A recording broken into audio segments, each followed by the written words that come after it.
நீங்கள் இதை கேட்க வேண்டிய நேரம் வந்துவிட்டது. ஆமாங்க, எப்போதும் என் அருகில் நீர் இருந்தால் போதும் என்று நாம் நினைக்கிறோம். ஆனால் முழு மனதோடு நினைக்கிறோமா என்று பார்க்க வேண்டும். வேதம் சொல்கிறது, நான் உன்னை விட்டு விலகுவதுமில்லை, உன்னை கைவிடுவதுமில்லை. வாக்கு தத்தம் நமக்கு தந்த தேவன் அவர் உண்மை உள்ள தேவன். இன்று நம்ம உலகத்தை பார்க்கிற வேளையில் இந்த உலகம் நம்மை விட்டு விலகினாலும், நம்மளுடைய கூட இருந்த மனிதர்கள் நம்மை மறந்தாலும், நெருங்கின உறவுகள் நம்மை கைவிட்டாலும், இயேசுவின் அன்பு ஒருபோதும் மாறாது. வேதம் சொல்கிறது, அவர் நம்மளை ஒருபோதும் கைவிட மாட்டார். இன்று கூட அவருடைய பிரசன்னம் இருந்தால் நமக்கு பயமில்லை. அவருடைய கரம் நம் குடும்பத்தில் இருந்தால் தோல்வி இல்லை.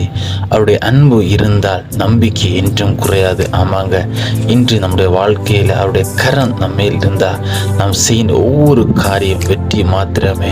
அது மாத்திரமல்ல, அவருடைய அன்பு இருந்தால் நாம் செய்கின்ற எந்த ஒரு வேலை காரியமாக இருந்தாலும், எடுக்கிற ஒவ்வொரு முயற்சிகளும் நம்பிக்கையை தளர்ந்து போகாதபடி அவருடைய அன்பு நம்மளை பாதுகாத்துக்கொள்ளும்.